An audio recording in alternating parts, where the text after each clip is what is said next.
بسم اللہ الرحمن الرحیم۔ السلام علیکم۔ ایک ایسی عید جس پر خوشی کی بجائے رونا آیا جب مدینے کی فضاؤں میں تکبیر کی آواز کے ساتھ آہوں اور سسکیوں کی باز گشت سنائی دی۔ اس ویڈیو میں ہم آپ کو بتائیں گے ایک ایسی دل دہلا دینے والی عید کا واقعہ جو تاریخ اسلام میں ایک دردناک مثال بن گئی۔ عید ایک خوشی کا دن، مسکراہٹوں کا تہوار، نئے کپڑوں، گلے ملنے اور تکبیرات سے بھرپور ایک مبارک موقع۔ لیکن کیا آپ نے کبھی سوچا ہے جب یہ عید مدینے میں لہو بھری بن گئی، جب گلیوں میں عید کی ہنسی نہیں سسکیاں سنائی دیتی تھیں، جب بچوں کے ہاتھوں میں کھلونے نہیں آنکھوں میں آنسو ہوتے تھے، آج ہم آپ کو لے کر چلتے ہیں ایک ایسے دور میں جب عید کا دن بھی رلا گیا۔ رسول پاک صلی اللہ علیہ وسلم کا وصال ہو چکا تھا۔ پورا مدینہ نڈھال تھا۔ مسجد نبوی میں وہ چہرہ نظر نہ آتا جسے دیکھ کر ہر دل کو قرار آتا تھا۔ اور پھر وہ دن آیا، پہلی عید کا دن، بغیر رسول پاک صلی اللہ علیہ وسلم کے۔ عید کی نماز تو ادا ہوئی مگر کسی کی زبان پر تکبیر میں وہ لذت نہ تھی، کسی کے دل میں خوشی کا وہ جذبہ نہ تھا، سب کی آنکھیں اشک بار تھیں۔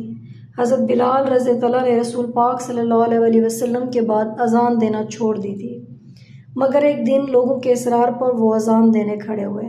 جب انہوں نے اشہد ان محمد رسول اللہ کہا، مدینے کی گلیاں گونج اٹھیں، لوگ گھروں سے باہر نکل آئے، عورتیں، بچے، مرد سب زاروں قطار رو رہے تھے۔ وہ لمحہ عید کے دن بھی مدینے کو سوگوار کر گیا۔ اسلامی تاریخ میں کئی ایسی عیدیں آئیں جب عید کے دن ہی مسلمانوں پر حملے ہوئے، کئی صحابہ شہید کیے گئے، کئی بچے یتیم ہو گئے، کئی ماں کی گود خالی ہو گئی۔ عید کا دن تھا مگر کفن میں لپٹے لاشیں دفنائے جا رہے تھے، لوگ عید کی نماز سے فارغ ہو کر جنازے اٹھا رہے تھے۔ یہ تھی وہ لہو بھری عید۔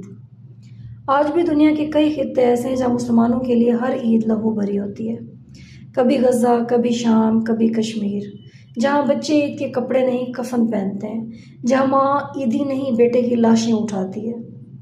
اگر آپ آج عید مناتے ہوئے مسکرا رہے ہیں تو ان کو یاد رکھیں جو لہو بھری عید گزار رہے ہیں، ان کے لیے دعا کریں، ان کی کچھ مدد کریں اور شکر ادا کریں کہ آپ کو امن کی عید نصیب ہوئی ہے۔ یہ ویڈیو اس لیے نہیں کہ ہم صرف عید منائیں نہیں بلکہ اس کا اصل مقصد سمجھیں، تقوی، محبت، قربانی اور انسانیت۔ اگر یہ ویڈیو آپ کے دل کو چھو گئی ہے تو اسے آگے ضرور شیئر کریں تاکہ ہم سب کو یاد رہے عید صرف خوشی کا نام نہیں بلکہ اگر تم چاہتے ہو کہ تمہاری قربانی قبول ہو تو کسی غریب کے ہاتھ میں گوشت کا تھیلا دینا مت بھولنا، کسی یتیم کے لیے نئے جوتے لینا مت بھولنا، اور کسی اداس ماں کے لیے عید کا مسکراتا پیغام ضرور چھوڑنا۔ یہ تمہاری اصل عید ہے، یہ نبی پاک صلی اللہ علیہ وسلم کی سنت ہے، یہ اللہ کی رضا ہے۔